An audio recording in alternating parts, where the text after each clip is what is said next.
You just sound like, look at me, I'm a dragon. I don't suck cock. What are you on about? Hello all and welcome to the NewNerds Podcast, the podcast where we talk about music, games and whatever the hell is going on in this world. Hosting this is the wunderbar Ridge Dasher, the slightly less wonderful Rabid Reviewer, and yours truly, Yo Filet. You're not happy with that, are you? It's just like, nah. No, it's fine, man. You do you, I guess. I just go fuck myself. Just look out for the one where you let Dan do the introduction. Right. Good day. I suppose we kick this off with Ben, because you've got the new Ridge Dasher has El Newso. Some glorious El Newso de BBC that's totally not biased news at all. Big biased cocks. Hey. Yep, that is exactly what the BBC stands for. One of the first ones I found. So back in December 2018, Gatwick Airport, some idiot flies a drone through the middle of the airport. Several flights, pretty much all of the flights were cancelled because they didn't know why the drone's there or what's going on. I bloody remember that as well. Yeah. I just want to hear the conversations. That's a weird looking plane. Isn't it supposed to be out there? So this couple, their house was stormed by armed officers and they were held for 36 hours. This happened multiple times, the drone going through the airport. The airport was closed repeatedly because of this single drone. Yeah, because they couldn't catch it for like a whole week, could they? It just kept flying about, and it was like, well, we don't want to shoot it out of the sky because there are people nearby. But it was treated like a drone. If you want to catch a drone, the easiest thing is just to play Arctic Monkeys, because that's a big enough drone right there for you to be attracted to it. But let's jump to a couple of days ago now, and they've spent like the last almost 2 years suing the police. They were released without charge, and they've sued the Sussex police for wrongful arrest and false imprisonment. They've just received a payout of £200,000 for it. What? But why? The payout was £55,000 in damages. And the law firm Howard Kennedy has billed the police force an additional £145,000 for in their legal services. costs. Yeah, I was going to say, how much is that in legal costs if it's over 2 years? Because I was thinking that would probably be the majority of that 200,000, which, by the sounds of it, it is. Talk about a bloody good law firm. But yeah, so the flights were cancelled over a 3-day period during the investigation because of this multiple reported drone sightings. These people that they think are pretty sure did it get off without anything and now have made themselves a lot of money from it. But they can't sue them for damages because they're the one creating the damages. Well, apart from the fact that their house did get stormed by armed police. I mean, emotional damages as well, you could argue as well, because that's a little bit excessive. But like at the end of the day, if you don't want to be charged, don't fly a fucking drone through an airport. You have the entire fucking world to fly a drone. Who the fuck looks at Gatwick Airport and goes, you know what, I really want to fly a drone through that? There's a fucking field next door. Go there. What? Like, who looked at the airport and thought, I'm just going to fly it through there, knowing that it's obviously going to cause mayhem? And drones aren't small. They're pretty fucking big. Why? What? Oh, right, okay. But the worst part of that is obviously they've made a stupid decision. They've gone through with said stupid decision. Yeah, they got stormed by armed police, which is obviously a bit excessive. But they then can't sue them and then get away free because they've then disrupted the system of the airport because they've been fucking idiots. Like, think about all of the people that weren't able to make the flights that have cost them probably a couple of £100 at least. Yeah, man. But again, they would be taking damages because I imagine the court case has gone in a way where they can't prove that they're the owners of the drone. It's just the police force had a strong suspicion that's the case. Unless they've kind of countersued on the fact of, all the emotional damages of they charged to our house overrides like whatever the police were going for, which is still absolute nonsense, really, if that was the case. But there must have been a way for them to collect that much money without really being sort of prosecuted themselves. So they've obviously argued the case of what evidence is it against us. So here's an extra little tidbit. 12 armed officers swooped in to raid their house, and it was revealed 12, and it was revealed afterwards that the couple don't even possess any drones. There you go. Now you can see why 50K's worth of damages is reasonable, because there is nothing that they could claim. So it's just like, we think you're it. And it's like, they just charged in and it's like, no. I'm sorry, we boozed up. Yeah, I want to know how they got to the bottom of that then, especially if they've never been in possession of drones, and how they could link the two together to a couple who don't own a drone. I like how you've U-turned from, they shouldn't have been stupid enough to fly a drone in an airfield. I mean, the idiot that flew the drone in the first place, yes, they shouldn't have been doing it. But that's before the information that was released that they don't possess a drone. If you tell me that I'm going to eat a chocolate bourbon biscuit, I eat the biscuit, and then you say, actually, I put a custard cream on the table, I'm still going to think it's a fucking bourbon biscuit because you gave me a bourbon biscuit. No, but I feel like if you are listening to this, like I instantly listen to this, like there must be a case for them in order to claim the damages, because otherwise they wouldn't have just got 50K. Otherwise, there's some absolute ridiculous people trying to argue the case that they have a drone, which obviously was the case. Like a lot of people get in trouble for things and then go, but actually, well, although I did this thing wrong, I think you should actually pay me money because I've been emotionally damaged by what's happened.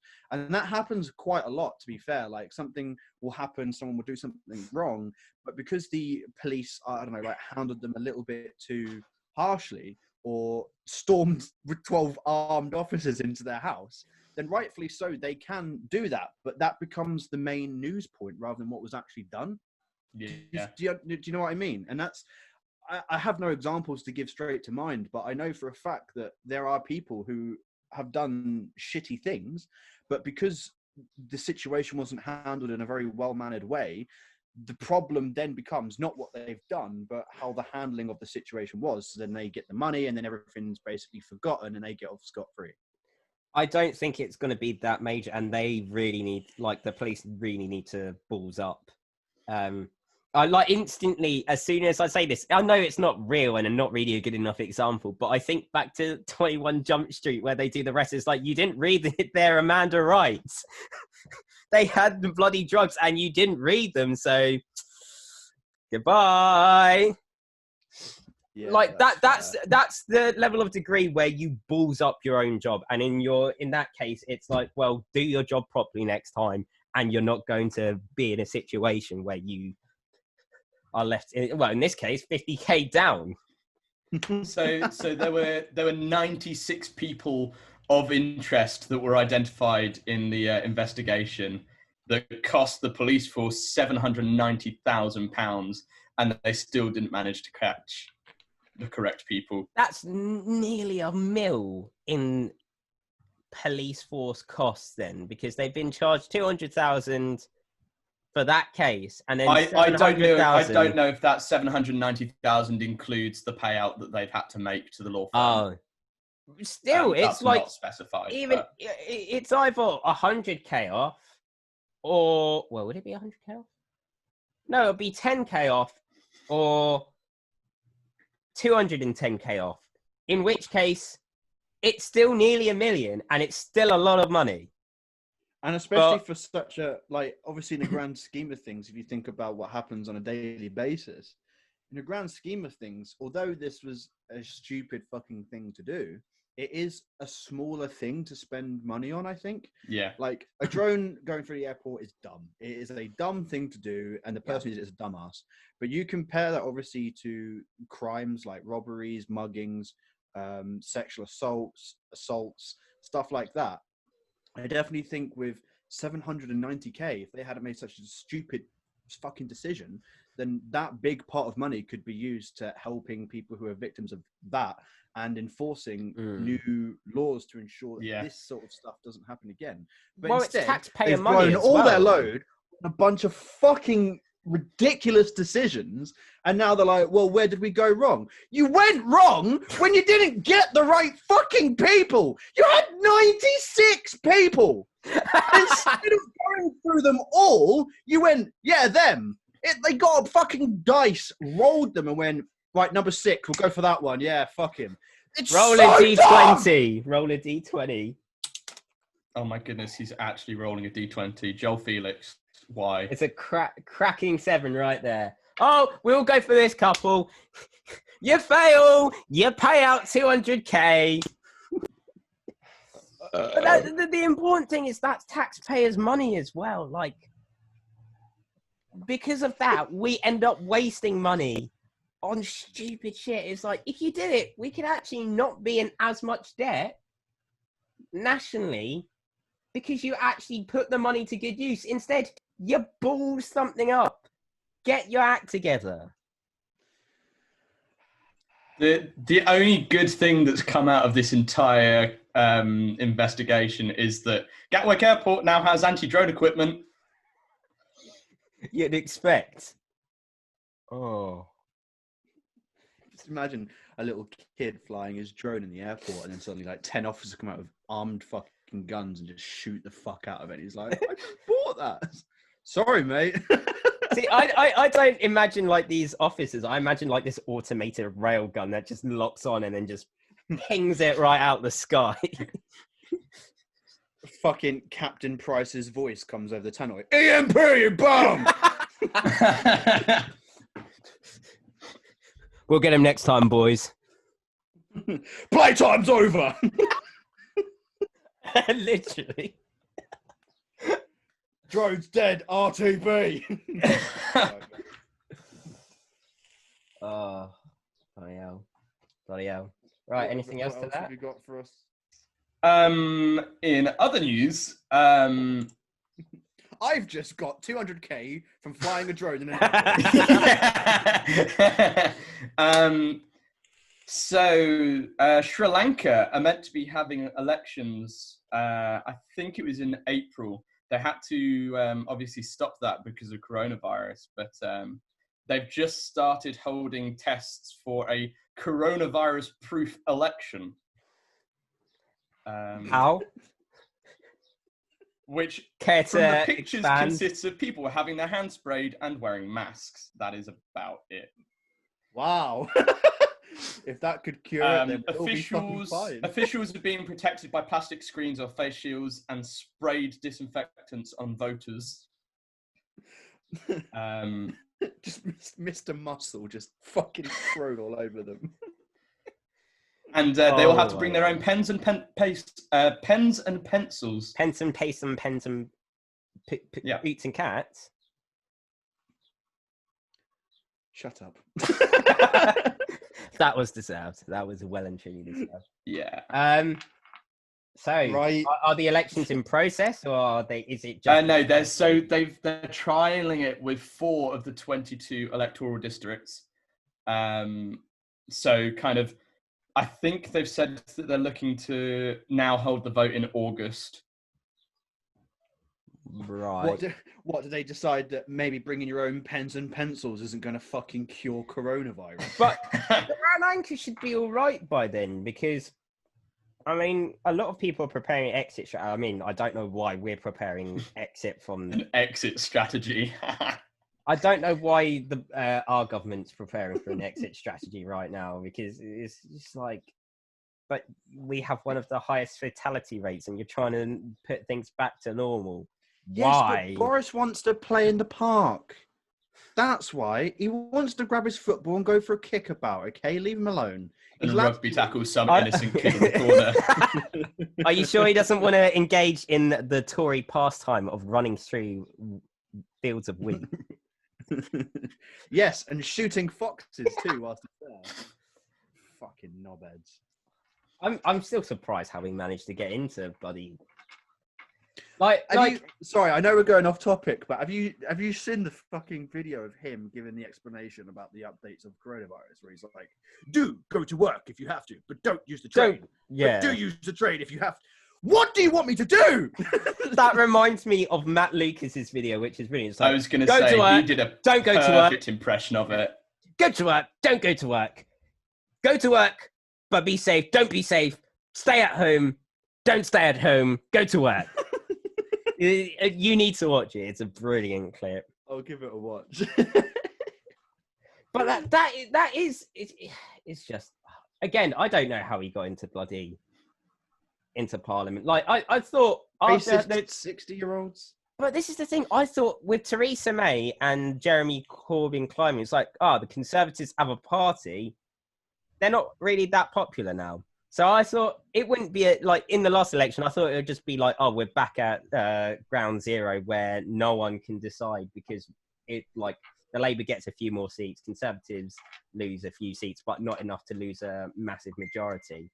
And the numbers just surprised me. Lib Dem did shockingly in that. At that point, the entire country got blue balls. Really, like Lib Dems. Well, I mean, I think Jo Swinson was shooting herself in the foot by that point, because like she's had a strong start and then she just became very, like in the eyes of the media, this not trustworthy person, and for good reason, because some of the things that she was saying was just like, well, that's outright bullshit. I think what the problem was is that there was obviously so much propaganda against Jeremy Corbyn that made him out to be such a fucking war criminal about stuff that wasn't even true half the time. Yeah. So a lot of people, and I think we can all relate to this, you have them family members or friends that you don't really know who are like 40 plus, who read something on Facebook, immediately take it as gospel and then share it about. And like I've seen so many pictures of like a picture of Jeremy Corbyn back in like the 70s, 80s that are like, he's trying to bloody do this to our country. He wants war. He loves war. He wants to kill your kids. And at first I found it really funny because I was like, this is so ridiculous. No one can believe it. But they do believe it. Yeah. They really but this do is believe the thing. it. It's been a campaign against him for the past, like, until he stepped down last year. The past 4 years, he was standing. He had that campaign against, well, in slightly different case. The first one was, where was he in the referendum? And then the next one was, he's doing this. And that's been going on since the first snap election that Theresa May called. So I'm surprised that this time round Boris I think it's because Boris is charismatic. You can give it to him. Like, is he? He literally looks like the fucking plaster you find at the bottom of a swimming pool. He's got the charisma of a soggy potato. Well, this is the thing. I think he looks like he comes across as like a bit of a buffoon, but people like that, apparently. People like having someone who's lovable and an idiot. Oh, yeah, we'll let them run our country. He's neither lovable, but he's definitely an idiot. So, like, I just fail to see what people saw in him. Yeah, I mean, at least like Carl Pilkington is trying to be funny and being dumb. Boris is just dumb. Ladies and gentlemen, as you can see, this podcast is endorsed by the Labour Party. Please send Next us week's money. Guest, Jeremy Corbyn. Speaking of money, I've got one final rather entertaining story. I'm just going to read you the first line of this. While many of us have left something on a train, a phone, a wallet, headphones, it's highly unlikely you've wandered onto the platform leaving a bag full of gold behind. Someone has straight up literally left £152,000 worth of straight up gold on a Swiss train. Wow. I can imagine 3 kilograms. I can imagine, because that the other thing is that's not light. Like gold is pretty heavy. That would be like taking this massive suitcase and just being like, oh yeah. Yeah, it's not exactly something that you're gonna miss. Like Get all the way to your destination. Go. I swear I had a fucking bag with me.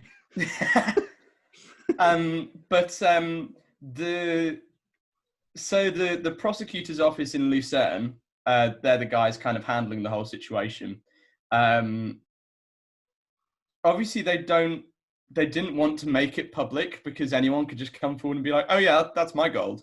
But at this point, this has been happening since October.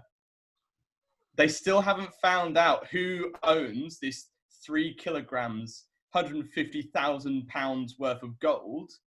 And the person now has 5 years to come forward and say, oh, that's my gold. At that point, I'll just put it back into the system, into government spending money.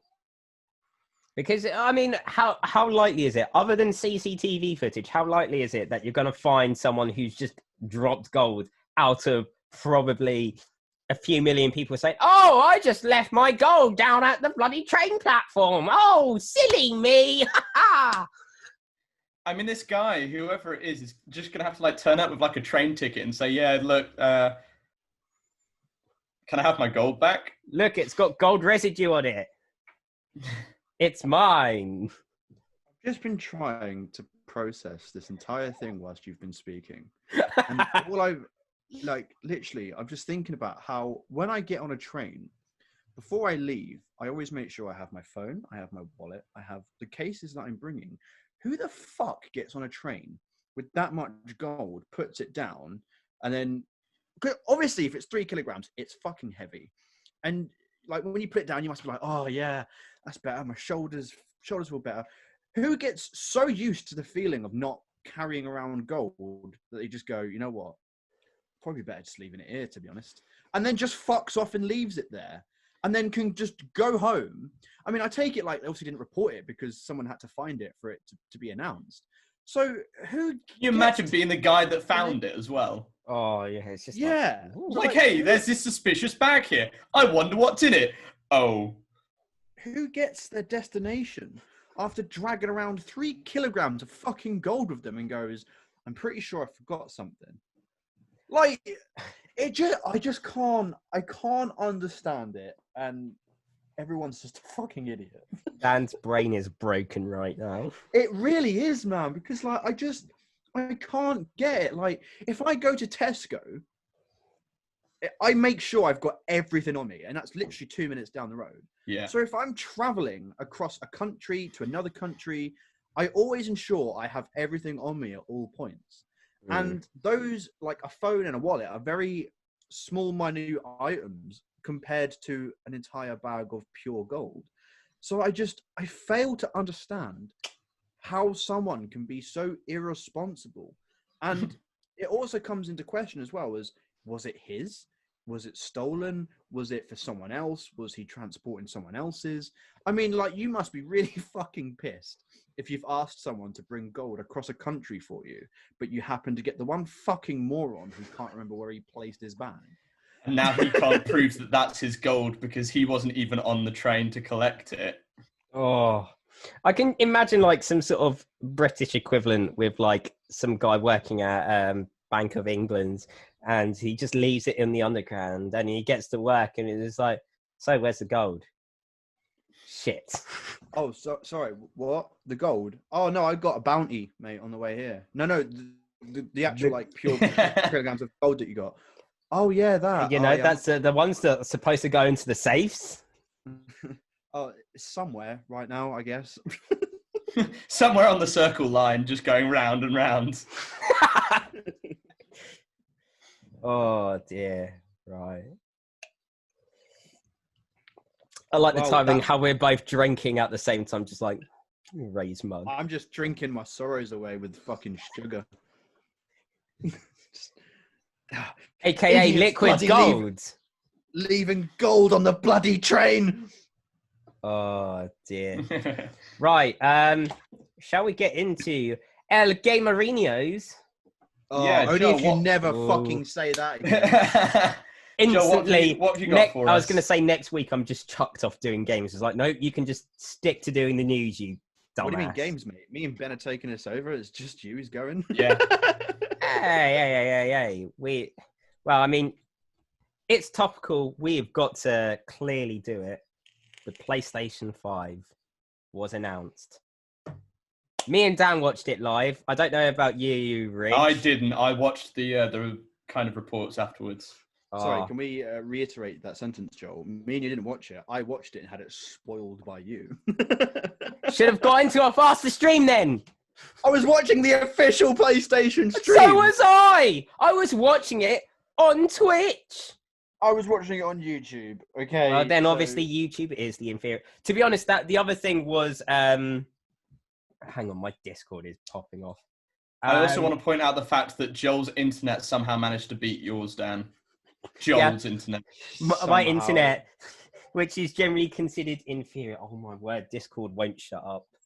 Wait, just put it on mute or close it. Well, I closed Discord on there and it's now started pinging my phone. Right, cool. Put your That's phone sorted. on.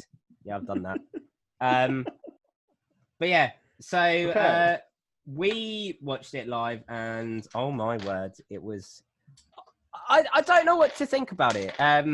Like it was a good launch overall. I think like I wasn't Was it? so. Okay, no. Watching it was an experience. It's like I'm glad I sat there and watched it. I don't feel like I wasted any time because I enjoyed like there were some moments that were really good. But I came out feeling a little bit underwhelmed and not really wanting to buy it. It's like, well, I'll just stick with my current PlayStation 4. I mean, I think the main problem of it was, and that I've seen a lot of people say, is that it was the announcement of the PlayStation 5. We had to sit through some fairly shite games, to be honest, to get to it. But Yeah, when I it- wasn't impressed with the game selection.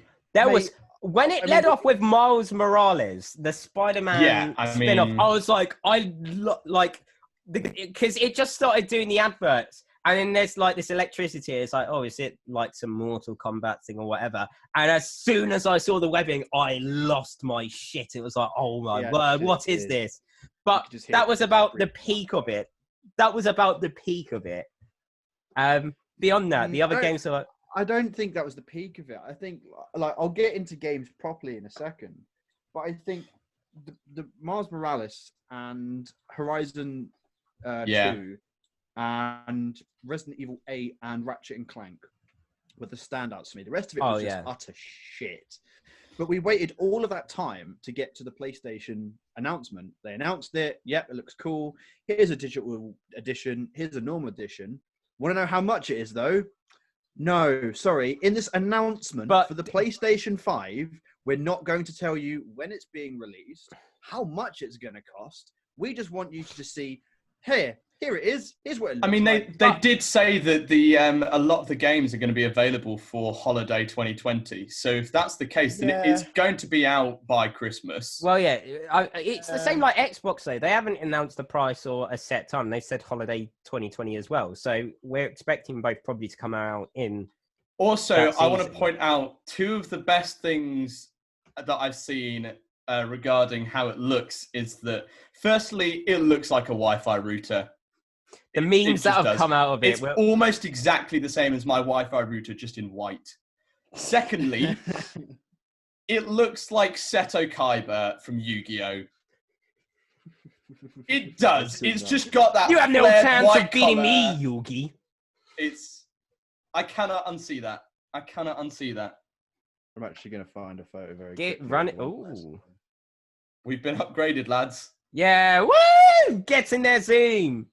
I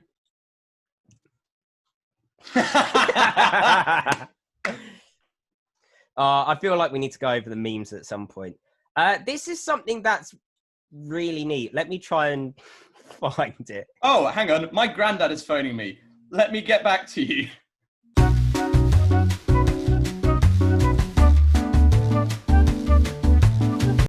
What I like to do. Is go sit in a corner and give yourself a sad one. Oh yeah, of course. No, let's have a look at the actual design here. Oh. So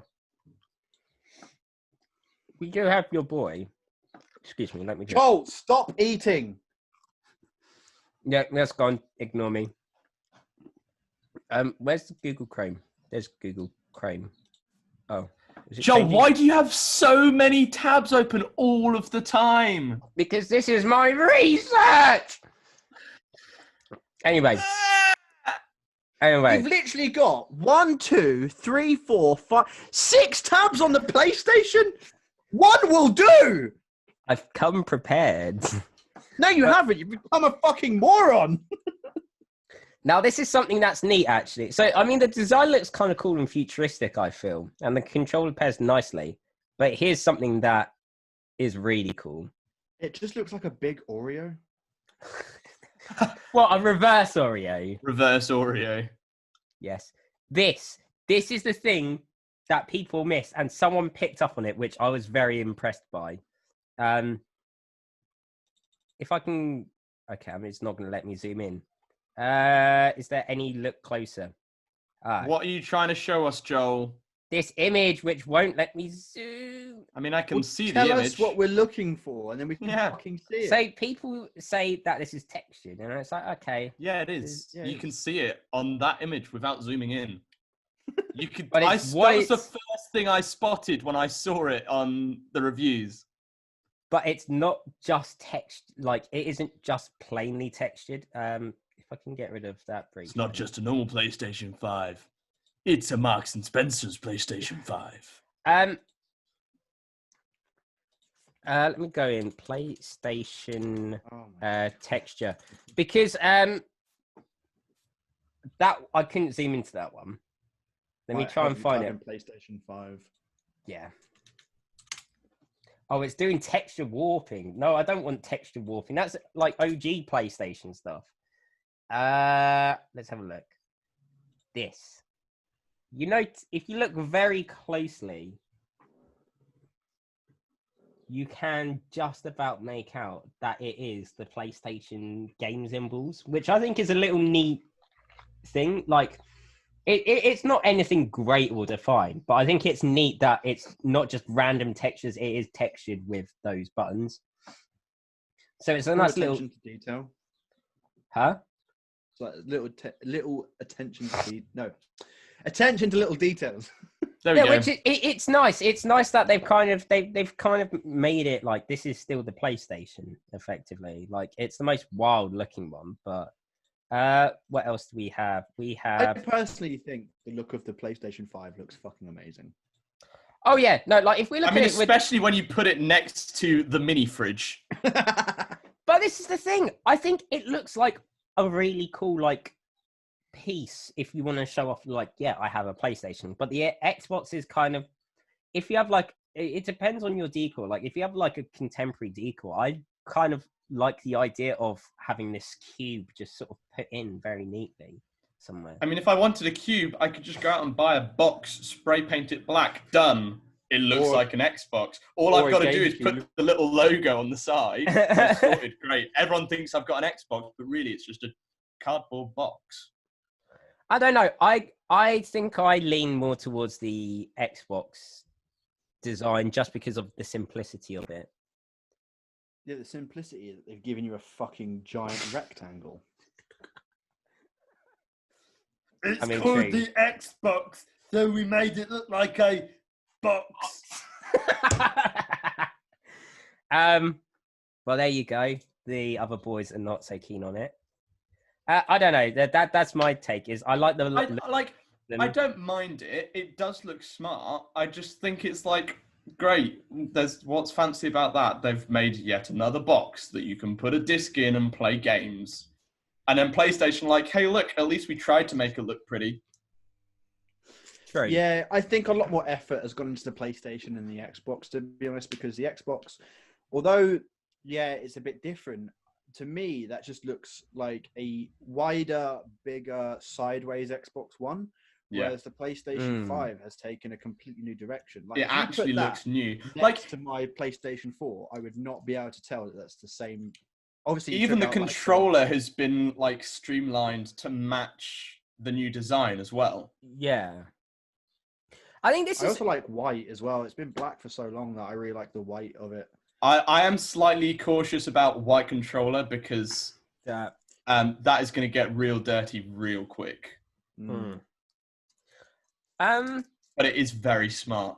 Well, that's the thing. I feel like with Xbox, like at least from the look and feel that they've gone, because I've seen the Xbox One interface, and by the time the Xbox 360 reached its shelf life, it was like effectively the same as an Xbox One. It looked very similar, at least.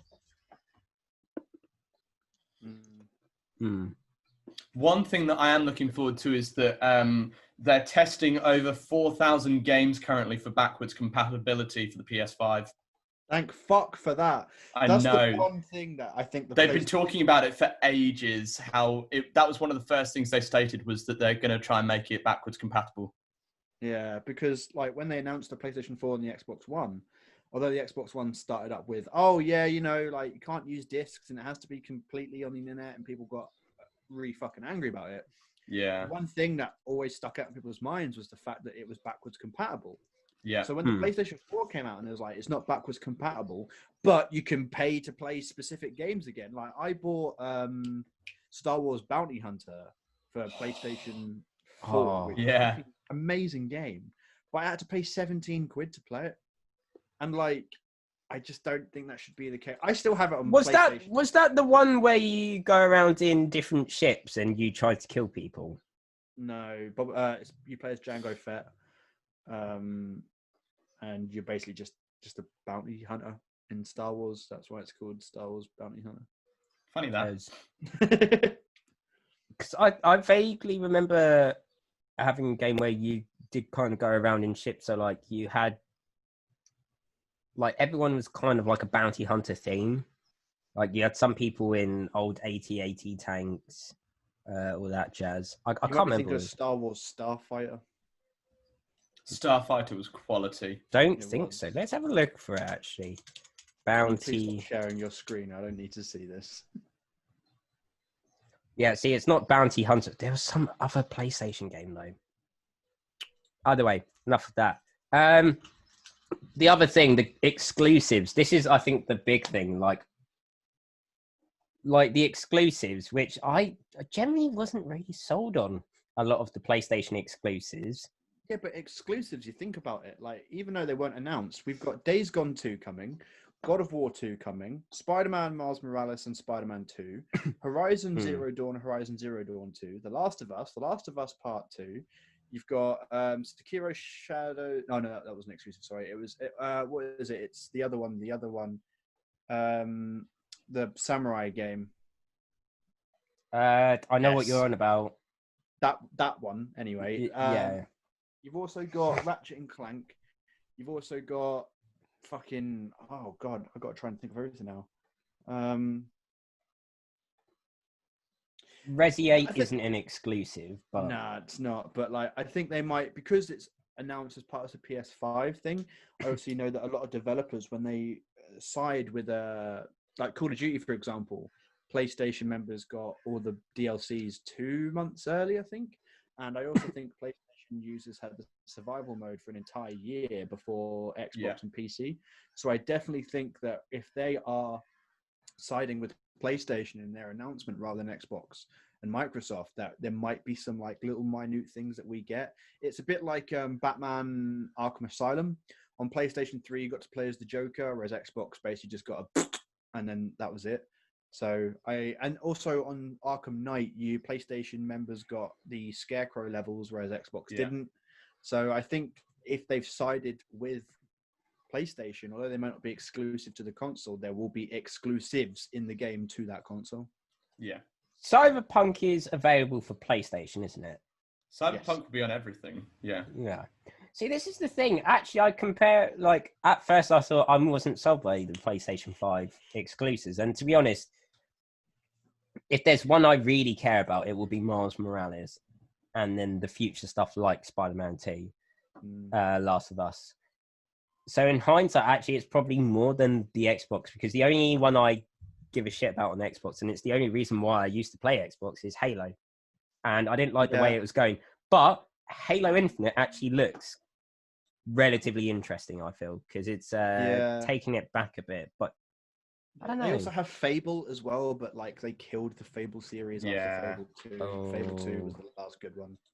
I played Fables 3, which was all right. Oh, that's something as well, actually. That's something. Demon Souls getting announced. That will be jazzy. Dark Souls just does my head in. If I play a game, but I want to have a fucking hernia from stressing. Yeah, I was going to say, when you play games, you can take it to max. And when you take it to max, it's just...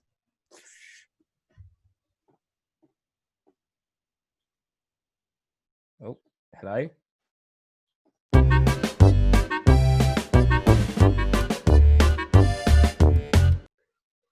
Technical difficulty. I can't even speak. Technical difficulties, our presenters are special. I was going to say, I am just a walking technical difficulty, though. Right. Walking is a strong word. Yeah. Yeah, last few things I wanted to mention on topic was, I think, first of the things I was hearing about these adaptive triggers for the PlayStation was like, what's so good about this controller and what are the adaptive triggers? Turns out they're doing quite a bit of revamping on the controller. It's haptic sensors. Haptic as well. Yeah, they're using haptic sensors, and when they say adaptive triggers, it's like how much resistance you can put behind the trigger, which I think. They've been talking about that for ages, but they've now finally done it, which is pretty neat, I think. They've also actually put a microphone in the controller too, so you don't have to just go out and spend fucking £200 on a fucking headset. You can just use your controller. True. Although, actually, that's a good point. Like, because I was going to say, I'll still need a headset anyway to hear in my head. But actually, you can even just use like commercial headsets and then just use the mic in your controller anyway. So, yeah. I also imagine it makes the voice activated stuff a lot easier because I sometimes my experience of the shouting at a kid. Because my experience of using the voice chat feature, it's been like there will be times when I want it to do something. It's like, okay, it's not doing it, and then I'm just casually I'm not saying anything, clicking through, and it's like, say this to do this. Is like, that message that always pops up, like, please speak clearly. It's like, what? Am I fucking talking? It's like I don't want to. So yeah. Hopefully that will be better now we've got a mic in the controller, so it's not just trying to guess when you're actually speaking. I just want to know what the home screen is going to look like. I thought they were going to show us because obviously during the conference they had like the PlayStation. It says please press the PS button. I was like, oh yeah. The home screen. They didn't. They're bloody cock teasers. Yeah. Ooh. One of my favorite things that I've seen, given the whole release, is KFC. Yes. Posted just this joke picture of their own console called the KF console, and there have genuinely been several reports of people believing it's real, like actual news articles. Colin would get really mad about it because he yes. Oh yeah. It's the fact it had features like it can run at 120 FPS and all that, but because of how hot the internals are, you can cook your chicken in it. Just what I needed, KFC. Thank you. Wow, man, nice console. Yeah, mate, it cooks too. It's just like, hey, that runs really smoothly. Just you wait for it. Ding. Out comes takes gamer food to the next level.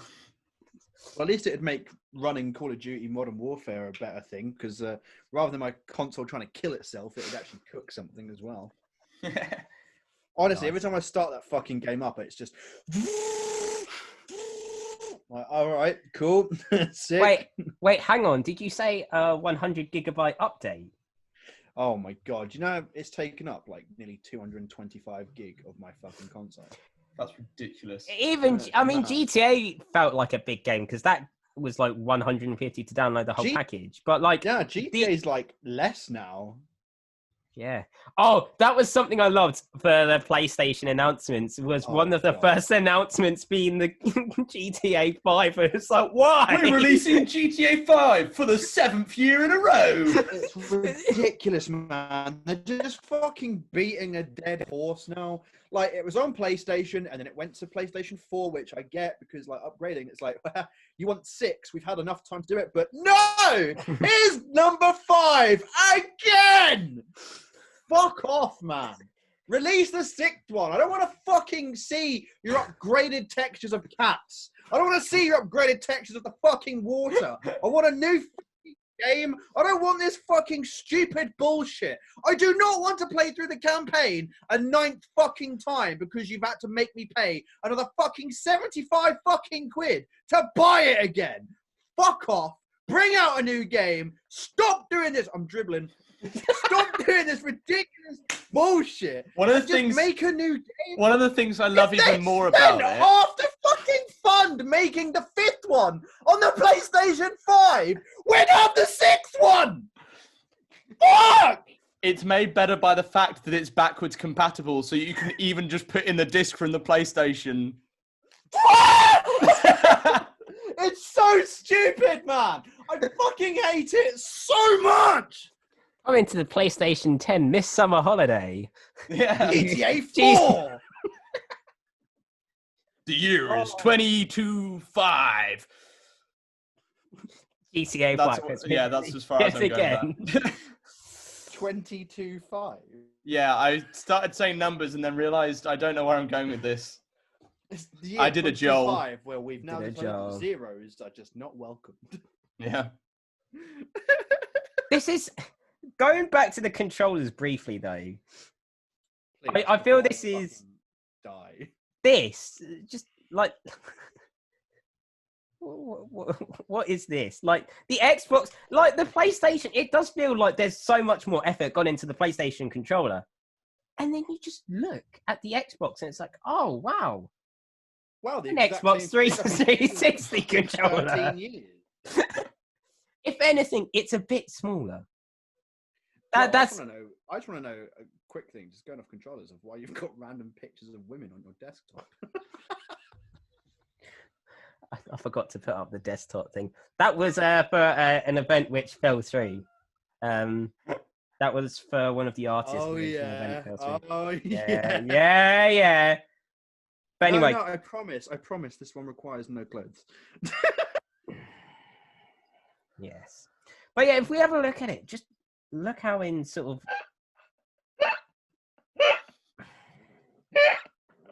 deceased. Sorry, carry on. He just covered it up. Oh, sorry. In fact, let me try and fix that because that's not what I wanted to do. What I wanted to do was share Google Chrome. Here we go. I was like, why is there not a green border around there? It's because I didn't choose the thing. But yeah, like the PlayStation controller actually looks like they made an effort. Like it's a different color. It's a little bit different to the DualShock, which I will have people in mixed opinions because I feel like the rounded edges look a bit more like an Xbox controller, and it gives a bit more of a vibe. It's just been reamped, doesn't it? Like the PlayStation one. Yeah. I mean, like the PlayStation 4 controller already has rounded edges. It's just like it is round. They've just like put a... Yeah, but it looks more like a dual shock. It looks more like a dual shock than the dual sense, which is what this controller is apparently. Also, is it called a dual sense? I thought they were calling it a haptic sense. Oh no, it is a dual. I don't know. The dual sense. Sense. Like they've actually done a proper revamp on it, which is decent. Oh, okay. And we're going to stop that because now we're on to the numbers, the final bit to wrap this all up. Should you get a PlayStation 5 or an Xbox? Here are the statistics. Da-da-da-da. So, no price yet. Both in holiday. The key exclusives, it says here, is Spider-Man, Miles Morales, Horizon 2, Forbidden West, Gran Turismo 7. When that announced, actually, I couldn't give a shit. It's like, oh, look, racing, but in I mean, one of the things that I saw is that Gran Turismo has forever just been like a staple of PlayStation. If they don't announce a new Gran Turismo game when they release the new console, is it really a PlayStation console? No one's going to play it. It's just everyone likes to see that it's still around. Yeah. It's like the favorite cousin that you don't really care about, but you'd kind of miss it if it went. And then for the Xbox, Halo Infinite Senua's Saga. Okay, so at first I was skeptic about actually wanting to buy it. The more I look at it, the more I go, I'd more likely purchase a PlayStation 5. Sorry, I still have no urgency. But yeah, sorry. Can I do a very quick rant on one of the fucking games that PlayStation announced? Yeah. Right. Oh, the bloody PlayStation virtual room thing. No. The fucking Volcano High. Ridiculous fucking game. Oh, yeah. Right, okay. So we're presented with a game. Graphic novel. Fucking horse people and fucking unicorns about playing in a band, and they try and put some emotion into it by like, I'm really sad that my band's not going well. Who wants to play a game on that? Who wants to play? It doesn't look. Wait a second! I am not done, sir! Who wants to play a game on a fucking hand-drawn, weeb fucking bronies fantasy about a fucking horse that starts a band and then doesn't like the fact that the band's getting no? Give me something to shoot! But the thing is, this looks like it's not the first in the series. This looks, because it's like the end is coming. So it's like, this must be... End it! We don't need this bollocks. All right, let's speed wrap over this. CPU, both 8 cores, Zen 2s, but the Xbox clocks has a faster clock speed at 3.8 as opposed to PlayStation 3.5. So if it runs, it's going to run a tiny bit smoother. Not that it's going to be much difference because clock speeds are quite minimal. Graphics, 10.3 for the PlayStation, 12 teraflop for... I wonder why it's called Joel, a teraflop. Say it again, please. A 12.0 teraflop for the Xbox. That's what the GPU is. I have no idea what a teraflop is, but we'll go with it. You noticed. Both using DDR6 RAM, 16 gig. Slightly more storage on the Xbox, which has a terabyte. Barely any difference. And then everything else, like resolution, frame rate, is pretty much the same. So if you want to look at what's the better one, technically from statistics, like the Xbox, but like very minutely. But I think it's only by like a hair. Like it will be like comparing a $2,000 computer with a £2,200 computer. It's like there's £200 difference in it. What you're not going to notice anything because it's like pretty much there anyway. And that difference is just 0.3 clock speed. It'd be like comparing 3 kilograms of gold and leaving it at a train station. Like, which one do you want to do more? Ridiculous. You could leave 3 kilograms of gold at the train station or fly a drone over Gatwick Airport. Okay, I'll do both. Hey, I've got the At least you make the money back from the law dispute. But yeah, I think that ties up PlayStation nicely, which I think finally leads on to the rabid reviewer himself. What music have you got today? Well, I'm going to start off with a question. So this is regarding smaller artists rather than bigger artists. But how do you feel about smaller artists replicating bigger artists, but in their own way? Do you think it's a cool original idea, or do you think that it's something that should stop? They should find their own sound and then continue down their own path rather than taking someone else's, really?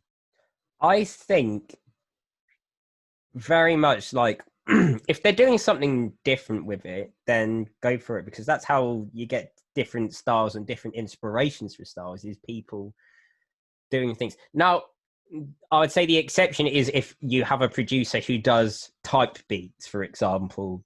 So you've got like a Travis Scott type beat, because that is just trying to replicate the style as authentically as possible. If you're doing that, then it's like, you're not really doing anything. You're literally trying to do something which other people will pick up on, but probably won't do well because it's not new. They're just going to do something in the style of, and it's like you'll probably get like Little Xan spin-offs, for example. Which Little Xan was like a brief meme that like disappeared. It is like because he just kind of was part of the problem of he mimics these other guys and doesn't really add very much. So I think as long as it adds something. So what would a good example be? I don't know. Ben, I'll let you take over for this. Like a good example was because it can make the difference between getting something new and innovative. There's such a thing as going from A to Z. Unless you're involved, in which case it's like, oh, let's start at A and then just jump to like G. And then let's take N. Let's have N. And now I want D again. So we'll go all the way back there. He goes from A to G and goes, we're counting numbers, right? No, but yeah, what's your thoughts on that? I think it depends on what the group are trying to achieve, because you've got such things as cover bands. Their whole deal is that they are specifically covering a larger band as a homage. And yes, they're going to try and make as much money out of that as they can, but they're doing it out of respect for the original band. I think if you're going to try and take someone else's sound, you should do it out of the respect that you have for the artist. Like, as a guitarist, I'm constantly like listening to all sorts of different music and like, oh, that guitar lick sounds really great. What have they done tonally to make them sound like that? How can I use that in what I'm doing? There's elements to which you can take the sound of another artist and work it into what you're doing. Technically, from what I'm gathering from what you've said, that kind of fits this idea of the small artist going off of larger artists. But yeah, I mean, like the idea behind it was I did a review on Saturday of a band called Plato. I believe I showed you their demo. Yeah. And the one thing that sticks out to most about their demo, their single, was the fact that their vocalist sounds like Tom York and Matt Bellamy mixed into one. And it made me bring up the idea of, when people listen to it, do they just say, oh, that's the band that sounds like Radiohead or Muse? Or is that the band that have taken influence from them and are doing their own thing with it?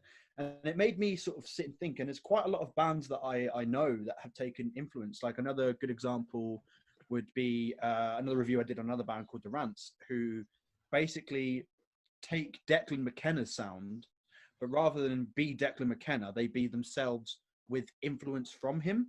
Yeah. And I was just sort of sat and thought, is there ever a situation or a band that you can think of where you can see that they've taken influence from a band, but they've essentially ripped it off? Or whether it is entirely possible for small artists to take these big sounds from bigger artists and make it. I mean, isn't that basically how Led Zeppelin started, though? They were originally a covers band, I'm pretty sure. Oh, man, I never knew that. And then you've got like the whole disputes with, what am I thinking? What was that? Yeah, but what was it? The band that they supposedly was. But yeah, you do have situations like that, though, where it's kind of like, where do you draw the line? I think as long as it's something that's clearly making a difference to what you're doing, then that's fine. So if you're taking an idea and then you're adding something to it, then yeah, good. Again, I mean, like if you're trying to say this is my idea, but you're kind of taking it off of someone else's stuff, as long as it is genuinely your idea, great, do it. If you're trying to copy someone else's stuff, then state that that's what you're doing. It's when you take someone else's work and you kind of make it your own. Yeah. And then you say, hey, look, here's this original idea that I had that's totally not exactly the same as this other track that I totally have never listened to. You know, that's the one thing, like going back to talking about that band Plato, that's the one thing that I really really admired about them, and that's something that I did say in the review too, is that I couldn't really find anything I didn't like with the track. And I think it's such a good movement for small artists to take inspiration from bands that they like and then use that in their own way. I mean, a lot of, I'm talking in a very, very brisk sort of aspect here, but a lot of bands now I find not necessarily sound the same, but write the same sort of songs. Yeah. So it's always just typical drums, bass, guitar, vocals. It's either about how sad you are or how, I don't know, a girl left you and stuff like that. And although they don't all sound the same, I do get a lot of the same reactions to things where I feel like I'm listening to the same song, but in different ways. Yeah. So I really like the fact that a band like that was able to take a song. The song's called Shutter. I'm yet to divulge into the lyrics, so I'm not fully aware of what it's about. But I just like the fact that they can take a song, put a remix on it, and make it sound so new. I mean, you had piano, you had drums, you have synth, you have bass, you have vocals, you have backing vocals. I'm also pretty sure as well they also use like an SPD pad to trigger samples as well. And I definitely think that in terms of small artists, that's the right way to go. Obviously, if you guys disagree, then say. But I feel like, especially when there's so many musicians and artists who are trying to do the same thing as everyone else, which is, you know, release an album, release an EP, get famous, have it heard everywhere, that you need to stick out from a lot of the other bands. And I definitely think for me, especially in Manchester, where there is a lot of music stuff happening, obviously going to BIM as well, I know of all of these musicians, that Plato and another band called Strange Sun, incredible band. They have a fucking saxophone player, they have a keyboard player, a drummer, 2 guitars, bass, the most mad vocals. It's like dreamy jazz, indie rock mixed into one. Yeah. And those 2 bands stick out to me most, and that's because they sound different to everyone else. So the problem I'm also going to ask, if you think it become a problem, is, do you think that we should continue on being different, or do you think it'll get to the point where everyone's trying to be so different that being different will become a problem? Do you know what I mean? Well, you'll find out that if you go to our university, different is the equivalent of smoking a bong and then running out with your balls like in the cold air, because there's stuff that goes on at our uni is mad. You just made it sound like half the university just bongs and then like just hits a nude. No, but like we've got new, which is like the idea of new music with us. Well, the idea of new music is, I think, really alien at our university to a lot of people. The thing is that a lot of contemporary music at the moment, in terms of trying to be openly different, that's generally what people will then call contemporary, is it becomes more experimental. Like there was a we had the Contemporary Music Festival a few months ago, and there was literally a music performance that happened throughout the entire festival, where this guy basically just set up a bunch of clocks and left them in the middle of the university building. Was that for the Electric Spring? Yeah, that was a musical performance, technically, because he's counting that as music. Right. See, this is what I mean, though. Like, and I mean, if you were to apply, it's very out there. But if you were to apply that same sort of thing, school of thought, to like popular music, it can get to that point where it just is like, well, when is this just being new for the sake of being new? Yeah. As opposed to being new and working in some ideas. That's a problem that some big artists are facing now, though, because like I absolutely adore the 1975, if you can't tell from the fucking shirt and the amount of shit that I have in the background. But I absolutely adore them. Their first album was your standard indie thing. The second album went a bit weird. It had some sort of like choir saxophone elements. The third one went a bit weirder. And then the fourth one came out in May, and I listened to it, and I hated it so much because they're trying too hard to be different to the point where it now has either alienated everyone because it sounds like trash, or the songs become messy because they're trying so much. There's a song in it that literally mixes country music with auto-tune, with samples, with saxophone and then rock as well. And it's such a bloody mishmash of everything that it also becomes silly. It becomes stupid. So I think it's definitely good to have a fine line of what to do that's different. Like, you can obviously add in different elements and you can do different things to make a more successful and fulfilled sound. But I mean, not taking it over the edge. The issue there, though, is that if you are like, oh, I'm not going to do anything different each album, you end up basically doing what Foo Fighters have done, and you release 5 different albums that they basically haven't released a new album since Sonic Highways.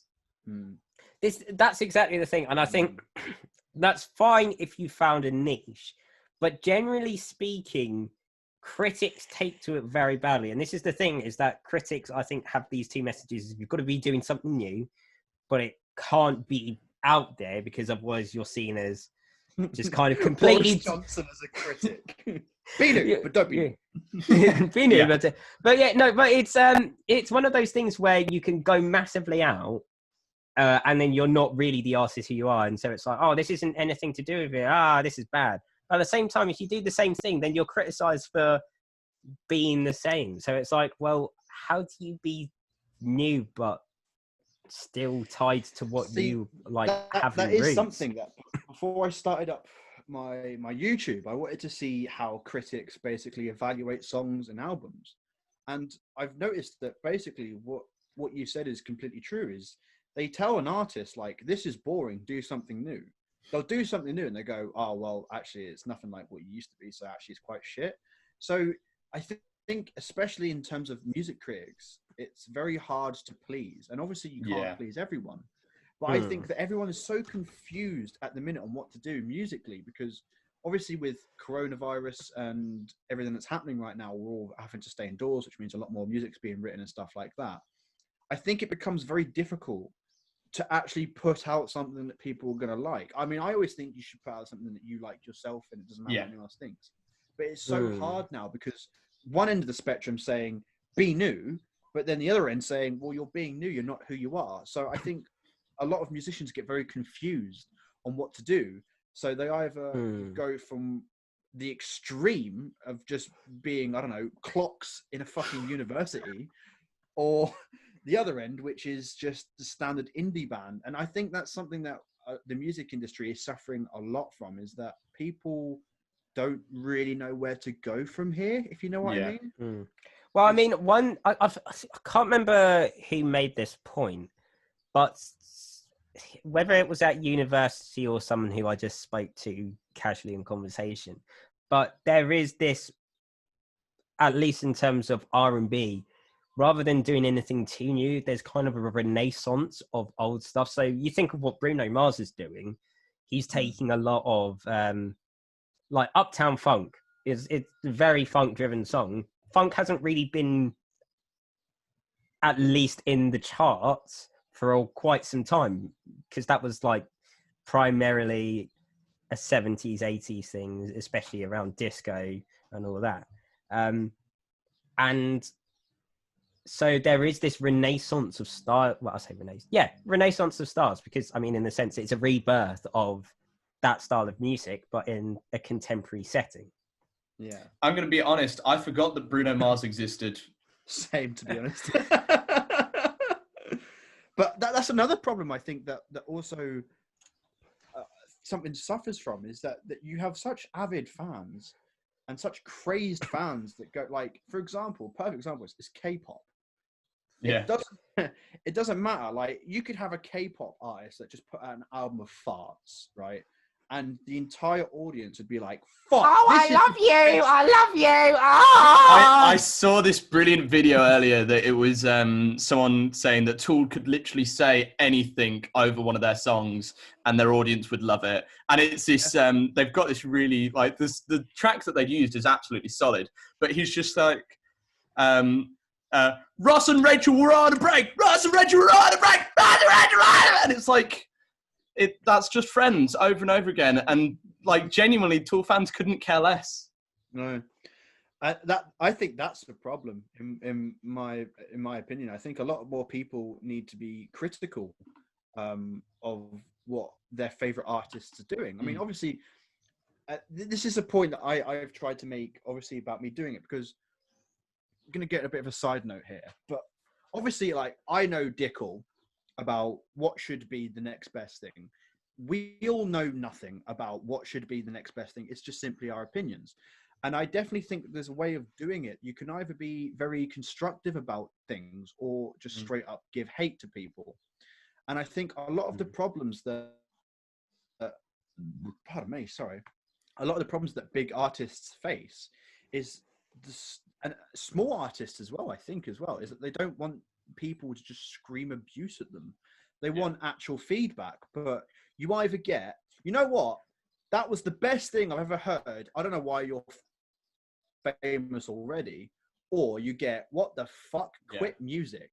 And there's no balance in the middle. And I definitely think, which is something that I think I'm priding myself on at the minute, is being able to evaluate a track and tell what works and what doesn't. And I think a lot of that is lacking. Jake Paul, it's every day, bro. Right, that song is just utter flaming horseshit, but that's not the fucking point.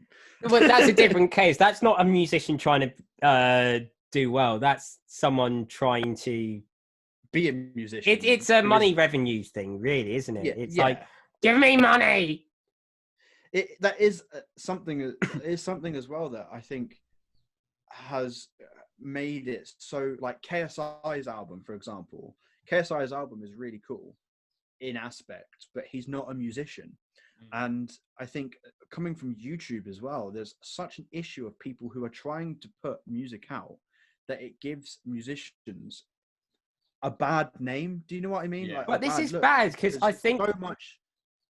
If you mind me just cutting in quickly there, I think it's a bad thing because people think of what a YouTube going into music is like. YouTube going into music being someone like KSI who was a content creator, and then they've kind of gradually adapted the content into that. But there are plenty of YouTube musicians who are musicians at heart and use YouTube as a platform. I mean, I think about Andrew Huang, Boy in a Band, Dodie. The list is 504. Exactly. And 504. Fucking Jared Dimes. Yeah. Well, because he used Twitch as well, doesn't he? To live stream a lot of his stuff. Yeah. And that's what I think there's a massive problem in, is because you have all these genuine musicians, but because everyone's just basically trotted out such bollocks that they don't really get a second look, because all anyone can think about when you think about music on YouTube is just that one fucking twat who stands in front of a mansion singing about how much he loves to shag girls. Yeah, I mean, when was the last time you saw like a Jared Dimes hit in the charts? Same, I'd say for Andrew Huang or that. Like, I love those guys. Well, yeah, just any of them. Their music is absolute quality, and they're such good musicians, and they really know what they're talking about. And there's so many people that watch their videos and learn so much about music from them, but then they just don't get any look in. Because it's because YouTube is almost like an underground platform in a way. Like, it has the potential to put people into the mainstream, but I think there's almost this relation that if you're on YouTube, you're an underground, you're not actually going to be charting or anything, which I think is absolute nonsense. Unless you're kind of partnered with Vivo. If you're partnered with like someone who's known to put out like platinum seminar artists, or just generally have this thing where you are associated as like one of the big three labels, and you're like, here I am, I'm related to one of these guys, then it's commercial. But as soon as you're not related to someone on a label, that's like, you lose that aspect of genuineness. What's the word I'm looking for? genuinity. That's what I was thought, but it sounded wrong in my head. Genuinity. It's really hard to say because I'm like, A little bit. genuinity. I can't fucking. You know what I mean, anyway. That. Yeah. But yeah, like that. That's just something that's sort of been bottling around in my head. Is all these different aspects about people being not critical enough, but then when people do take the criticism and they take it to the far fucking ends of the world, when it doesn't need to be that abstract. Like, I can't believe that a guy did a music performance with clocks. That's ridiculous. And to me, that sounds ridiculous. I mean, it might have been cool. Oh, it really did sound ridiculous. I can imagine it fucking did, man. Like, who wants to go and see a performing artist just use clocks? Do you know what I mean? And that's what I mean. That's the one thing that I think that small artists, especially up and coming artists, like I know a few, like obviously Plato, who I've mentioned, Strange Sun. There's a lass that I know. Oh, I forgot her name. I can't remember her name, but anyway, there's a lass that I know who's also adding new things to each track that she puts out, and she's managed to pull it off very well. It works really nicely. But I think when you're obviously coming up and you're hearing so much about other things that are going on, that surely it must be a very confusing time to know where to go next, because everyone's so up in the air about what people want to hear, that it must be really hard for smaller artists to struggle to sort of decide on what to do next. Yeah, I mean, so I've got one of my friends from uni. He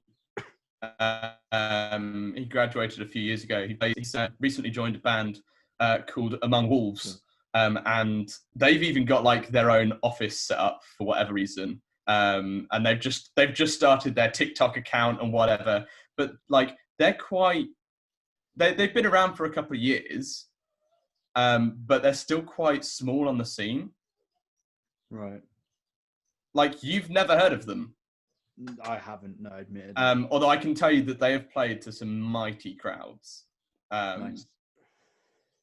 Saying that, I'll ask this question as well, because I'm always interested to hear people's opinions on this. Do you think it's harder nowadays to become a big thing than it was back then? Yes and no. I'm going to say yes and no, because you've got all these things to get recognized. So like YouTube and that. So you'll have a lot more people. Like I think I don't really delve too much into the sort of SoundCloud rap world, but that's given platform to a bunch of rappers that most people couldn't really care about, but it's given them a platform that they probably would have to have got through a label, and the label will go, nah, this is shit. But it's commercial, like it's producible, and it's commercial content that can just be put onto a conveyor belt.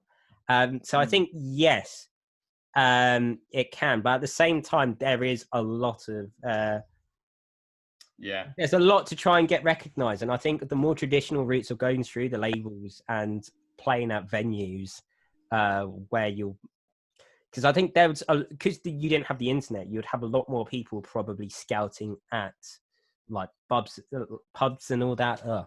Starting to lose my ability to speak.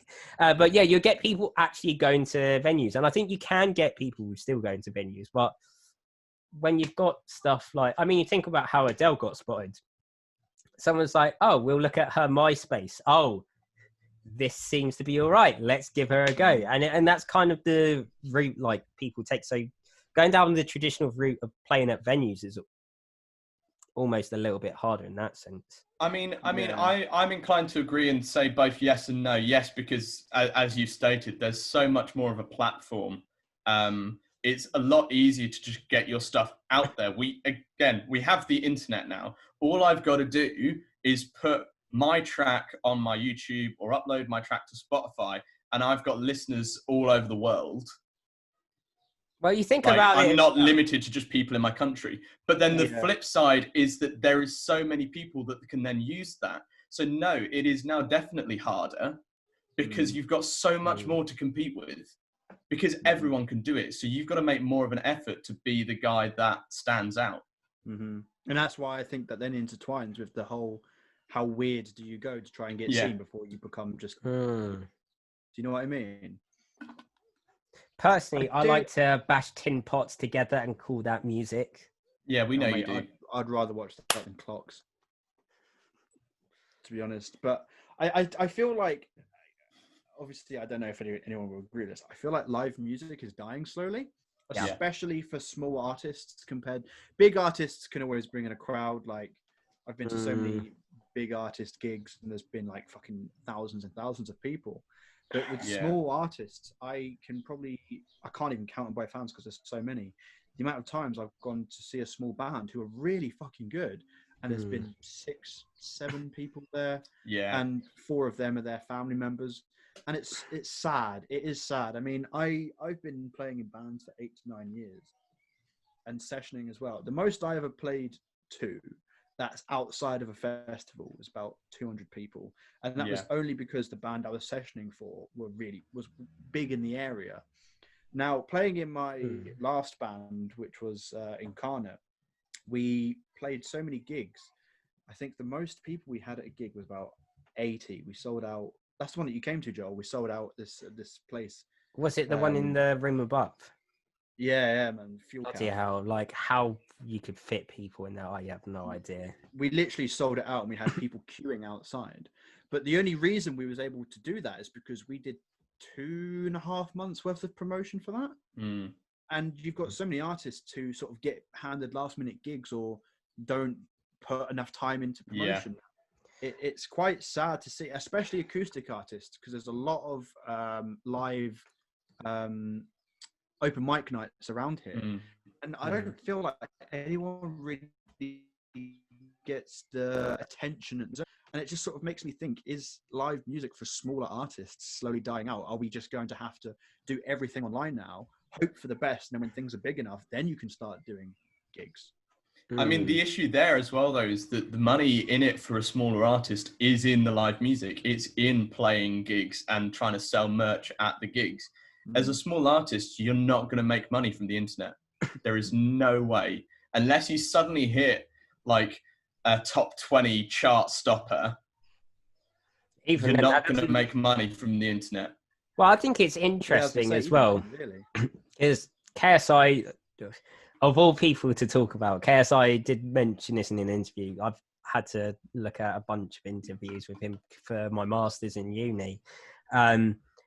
And one of the things he's like said was, this is something I kind of wanted. It's like, I think the question was, is this a passion project for you? It's like, well, of course it is. It's something that I've been interested in. I've been doing music, albeit not great, for like 10 years or so.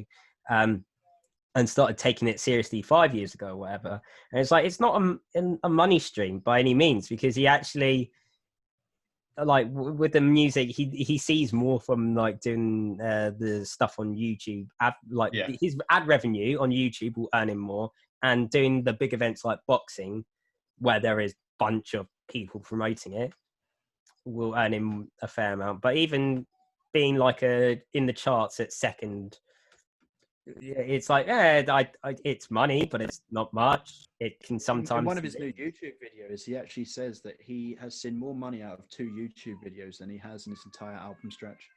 Yeah, it's mad. Which is mad. It's mad because he has like over like 15 million followers altogether, and the fact that even at that amount of following and love from fans, that you just still don't see anything at all. Yeah. Which I think is interesting, because we had the issue of back when sort of the internet came. It was what's the words I'm thinking of? I had to go for a wee. Please keep talking.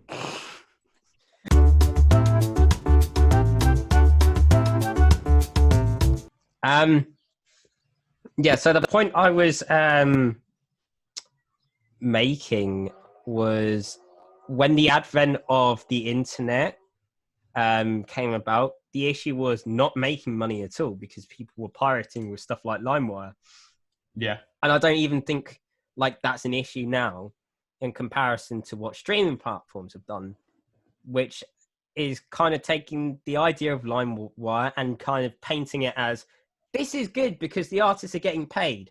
But what they don't really say is that the artists are getting paid 0.0 whatever a penny for each play, which is effectively almost the same as a LimeWire. I might as well pirate the album. Sure, for LimeWire, you would have lost like £5 from a CD sale that you might usually have, but at least you're getting, I don't know, with streaming, it's like you make it seem acceptable, and it's like, oh, this is all right, but then the artist gets paid like 5p for an album's listen, for example. It's just nuts.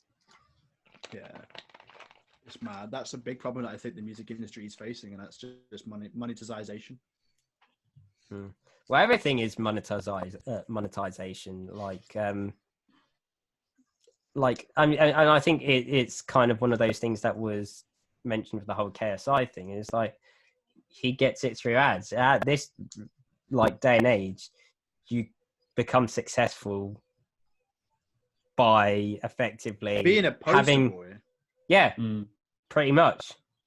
I mean, okay, let's flip this. Look at football clubs as well, though. All of the top kind of tier football clubs, most of the money that they originally got to put themselves there would have been through sponsorships. It's the sponsorships and the the revenue that you get from an outside company that's given them enough money to make a name for themselves. And it works exactly because it's the same with synergy. Artists. Yeah, it's synergy. That's what probably the music industry is needing to adapt to more is, I mean, this sounds ridiculous having like on a CD album advertised by Coca-Cola or whatever, but it's one of those things that it may even be like the sort of thing to go down as a route is. But I mean, that's the case at which a company like Coca-Cola, instead of saying, hey, we sponsor this album, they'll just use the track in their advert. The advert gets played however many thousands of times a day, and the artist makes money every time it gets played. That's the equivalent of that. I mean, but big true. We can't all have our own Coca-Cola advert. True. I have a Coca-Cola advert. That's a lie. Well, that killed that completely. I was trying to make a valid point, and you just came back with bullshit. Well, yeah, no, I mean, I think it's very much. I think we're all in agreement that not everyone has Coca-Cola backing themselves, really. Okay, so I'll ask the 3 questions that I've asked, then just yes or no answers. Do you think small artists are too confused on what to do to be the next big thing?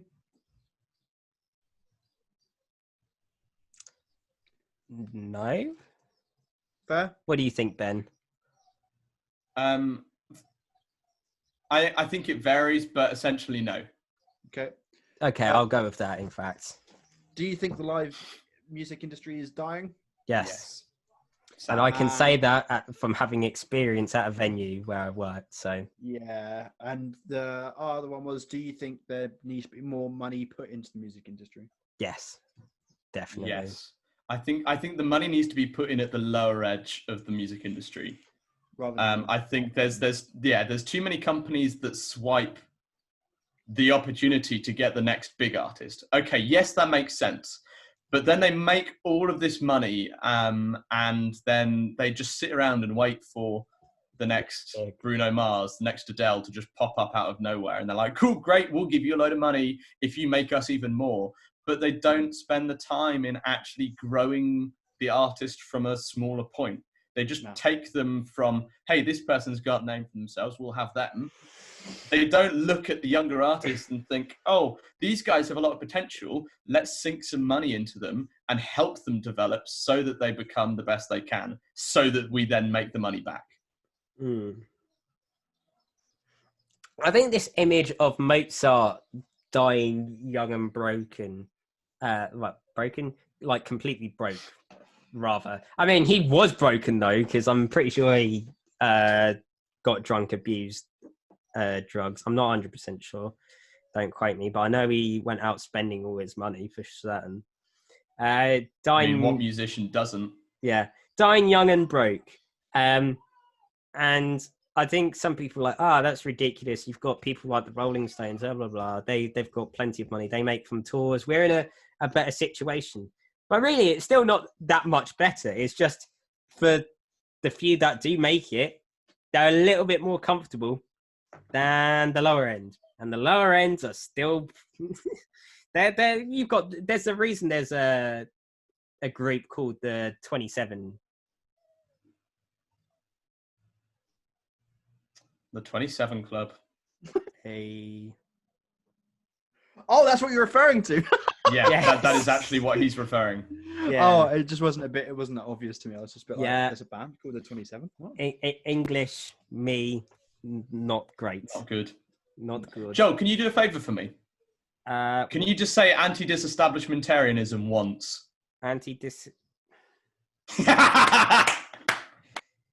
Say it again. Anti-disestablishmentarianism. Anti-disestablishmentarianism. Close enough. I forget the word. Forget it like halfway through. Anti-disestablishmentarianism. There we go. When you fucked up, your eyes went into the back of your head. You was like anti. Yeah. It's me trying to recall the word, and it's like, come on, pick it from the brain. It's up here somewhere. Disestablishmentarianism. I have to sound it out slower. Oh, wow. Wonderful talk today. Any last thoughts? Don't fly drones in airports, you stupid twats. Don't leave your gold. Don't leave your gold on the train. Yeah, Don't think that you can cure coronavirus with pens and pencils that you bring from home. All whilst electing your government. Yeah. We didn't look at the PlayStation memes, actually. I mean, you showed up like a couple. We did massive. I got tired of PlayStation. But that was also one of the ones where we just had a few goofs for various reasons. So how are we finishing this? I've got just the thing to finish it. Oh no. Oh my fucking god. You might be thinking, the guitar that fell over. Is that the thing of interest? No, I know what he's going to go for. Oh, the fucking hand pan.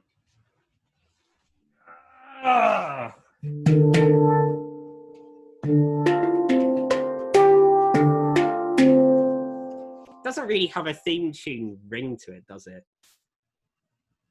No, it's not like someone's ringing my doorbell. Yeah.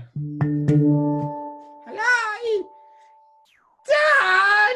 It's me! I tell you what, I'm going to do it. Thanks for watching this. We're going to tune out now because Joel's currently having an episode. So thanks ever so much for watching this. Yeah, that equally worked. Thank you everyone for that. All right, never mind. Fuck me then. No, you go ahead. No, you go ahead. No. No. Go on, Mr. fucking fish streamer cunt face. You fucking do it. Actually, I think music 8-bit man over here can do the outro. Oh. He seems even less impressed. Lead us out, Rabbit. I thought we were just going to use that. Joel's having an episode. See you next time. Rabbit. I'll tell you what, all right, I'll do it. Thanks ever so much for watching this podcast. This is obviously our first one, so we hope you enjoyed it. If there's anything that you'd like us to discuss, then make sure you leave a comment in the comment section down below, and we shall see you very soon. Don't forget to like and subscribe. Don't forget to like, share, subscribe, and why don't you comment, Joel, learn English? Victory.